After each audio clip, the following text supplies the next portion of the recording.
Thank you for all standing up for me. This was an incident that changed lives.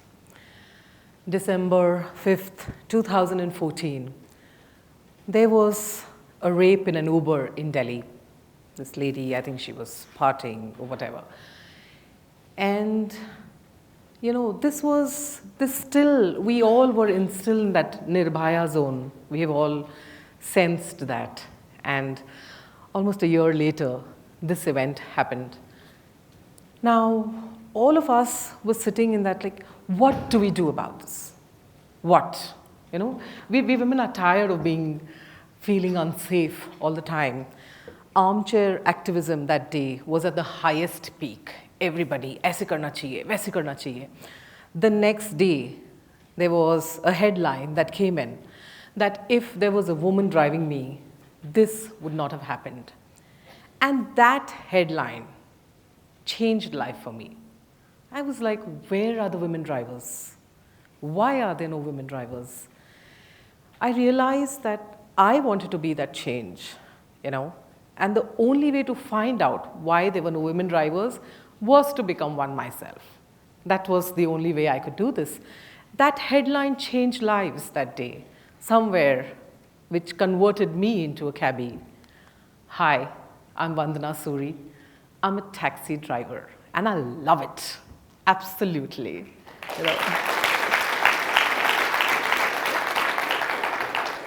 And I run an organization called Taxi. Taxi ko taxi bana diya, nothing else to it. But something which became my life. I had a very, very glorious professional career. I was an investment banker. I worked with various organizations, Standard Chartered Bank, ABN AMRO, Whitefield Honda, made a lot of money. I even ran a small business unit for some time on real estate documentation. Amazing money, I must tell you. But somewhere that calling was somewhere else. People ask me as to how long does it take for you to move your career, investment banking to cabbie? How long does it take for you to decide? And I always say it just takes 1 minute. That 1 minute, when you decide, everything else just fades out. That's your decision. So I decided that I'm going to incorporate Taxi. I went ahead. I started this company in January 2015. I had no idea how this is going to span out. Absolutely no knowledge. I mean, from investment banking to taxi to I had no sense of mobility. I had no sense of technology. I still don't have. And I went and I said, okay, how do I find out if this is even acceptable, if there's a market out there? So I went to the one all almighty, which knows everybody, Facebook. I just had to post my first public post on Facebook. Hey, listen, I'm a cabbie. I'm going to start this. How many of you are interested? I had 3,000 calls that day. I couldn't go to the toilet that day. It was that bad. And that frenzy of calls that came in that day made me realize, God, there is this need for this thing to really happen. I can't go back right now. Everybody said, taxi wali banegi. And I said, that ban jaungi. That was how it was. So I went ahead, like I said, I incorporated. I said, let's move on. My experience as a taxi driver, my own experience was then telling me why women are not becoming taxi drivers. So the very basic fact which I was trying to solve of women's safety was exactly the reason why no woman wanted to be a taxi driver. Late night drives with strangers. How would you feel? You're going to be jittery. Second thing, if you see the regular Ola Ubers, it's like a ping, ping, ping. You move from here, you move from there. You get up somewhere, you end up somewhere else. You don't know where you're going to end up. That makes a woman feel very jittery and out of place. What happens to my family if somebody falls sick at home and I'm like, in Timbuktu out there? What happens to them? That's why women were not coming. So then I realized that I had to make a system around her first. We also tried talking to a lot of middle-class women who knew how to drive. And trust me, they didn't want to be a cabbie. They said, it's a blue-collar job. I don't know where this collar color comes in, by the way, okay? Blue, yellow, pink. I have no idea where this came from. But then, yes, it was supposed to be a blue-collared, labored job. And people didn't want to do that. And if you look at the women whom I was talking to, the marginalized, poor women, they never even thought. So they had thought of their lives as being menial labor. I can be a cook, I can be a slave. That's all they ever thought about. You know, I'll be a maid. Getting her out of this was quite a job. She, first of all, could not even afford a car. What is she going to do learning driving about it? So we realized that these were very, very genuine obstacles, and we had to sort this first. So we built a structure of business around her comfort first. What we did was we trained these women 7 to 8 months in driving. Now everybody says, hey, driving classes are just about 14 hours, 15 hours. What are you taking 6 months to train? Think about this. These women, 5 kilometers is Timbuktu for them. They've never gotten out of their homes. These women are, they're maids. They've never put an ignition key in the car. They've never opened the door of a car. They've never sat in a car. And here I'm trying to tell her, hey, you're going to drive clients. It's like you and I, however educated, you just give a flight console and, hey, go fly this aircraft. It's as similar as that. But it takes that long. And beyond just driving, there had to be a lot of self-confidence boosters behind. We taught them self-defense.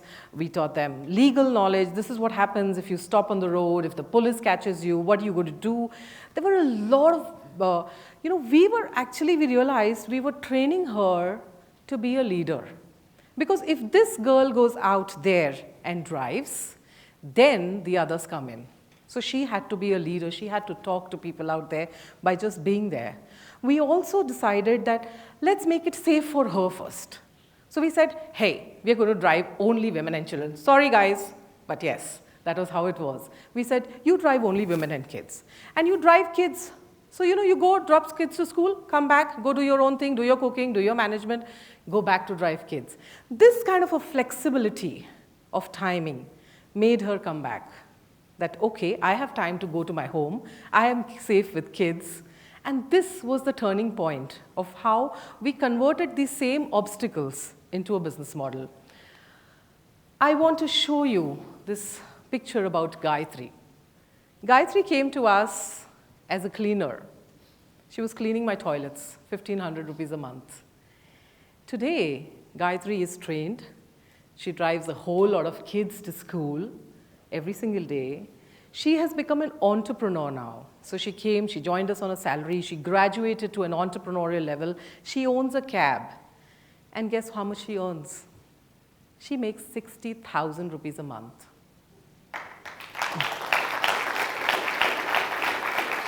7.2 lakhs per annum is her Form 16A that I issue to her. A lot of you out here, change, become a cabbie, it's more. This is the time to change this. The second thing, what we really banked on, why this model worked was motherhood. I think all of us women know we have this motherhood DNA inside us. So today, when I was telling Gayatri and a lot of my other girls, you're going to drive kids. As mothers, we don't enjoy our own kids most of the time. Huh? I mean, we always enjoy the others' kids. Like, it's more fun to play with them. Now here, this woman goes out, she drives kids to school, she's learning Baba, black sheep in the car. My English training, spoken English happens in the car. The kids are like, oh, I got a little hurt on my finger. These kind of, so cute, like yapping and cackling all the time. And this is what actually energizes her. She is no longer a cabbie. She's a mom. She's bickering with the kids. No, you can't eat chips over here. You can't drop things in the car. Just what she likes to do. She is getting love. She's getting a lot of respect. And that's what is bringing her to the job. That is something which is missing in a regular job, like what she's been, the slave that she's come out, and here she is, blooming out as a mom.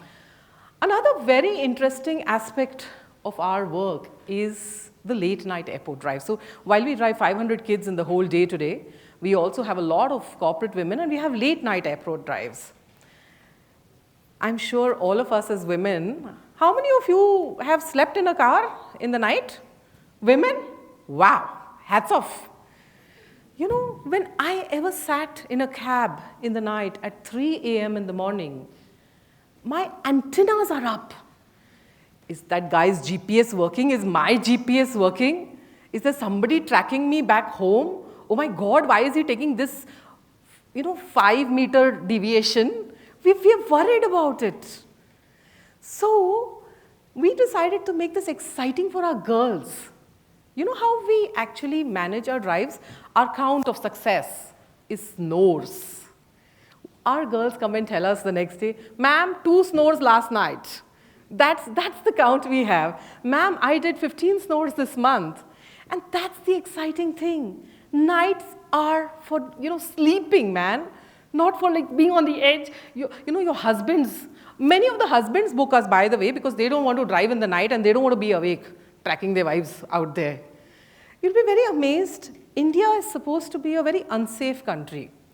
So we have a lot of expats who book our drives 2 months in advance.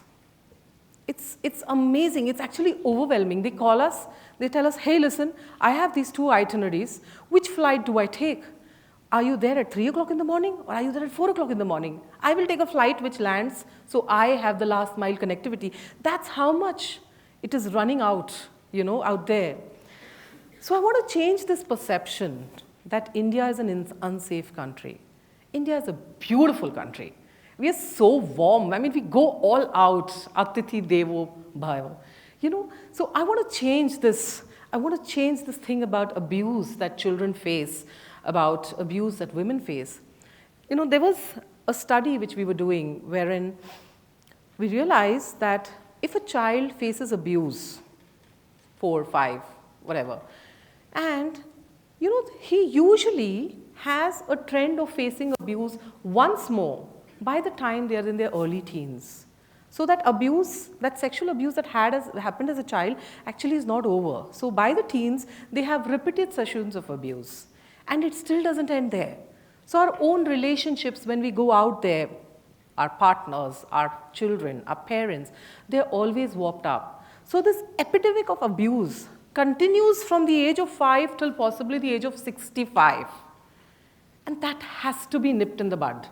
And I feel women drivers are an ideal, solution to doing this. I think I really, really want to change things.